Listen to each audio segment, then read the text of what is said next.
NATO's Secretary-General insisted that the military alliance did not want to create new adversaries. Jens Stoltenberg said that, as long as NATO allies stand together, we are strong and we are safe.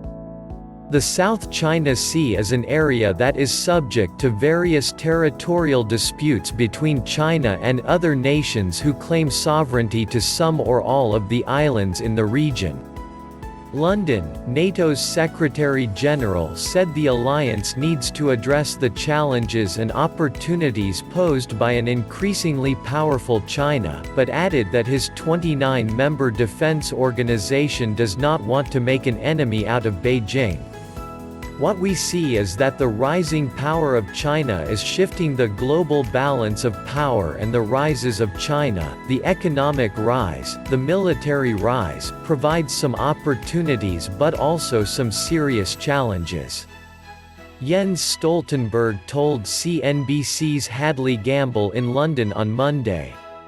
He said that while NATO would not get involved in an area like the South China Sea, China was engaging in economic and military projects closer to Europe.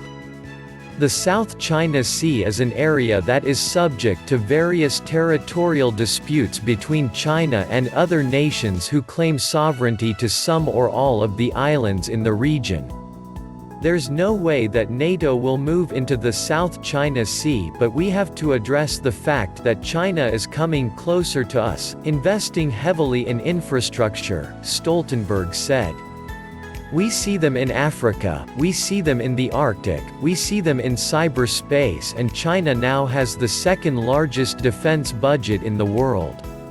So of course, this has some consequences for NATO, he added. The military alliance is about to hold its 70th anniversary summit this week on the outskirts of the UK capital.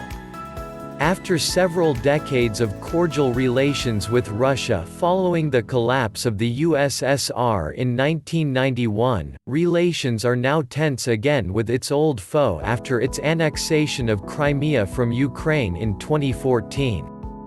Still, many experts believe that the military alliance needs a more concrete and coordinated approach to China, which has risen in terms of economic and military might in the last few decades. One expert told CNBC that NATO's discussions on China, which fractious economic relations between Washington and Beijing and debates among Western states about the security concerns posed by Chinese provision of 5G technology, could cause more tension within the alliance.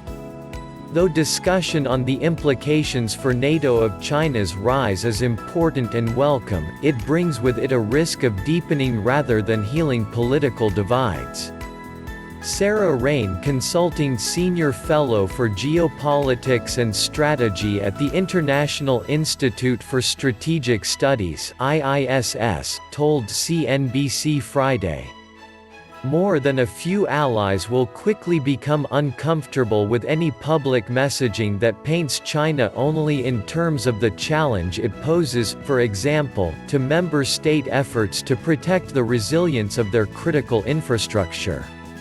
Stoltenberg noted that China had recently displayed a lot of new modern military capabilities, including intercontinental long-range missiles that can reach Europe and North America. So we need, and we will do this at our meeting in London, to address together how to respond to the rise of China. NATO's Secretary-General insisted that the military alliance did not want to create new adversaries, and said that, as long as NATO allies stand together, we are strong and we are safe. We are by far the strongest military power in the world, he said.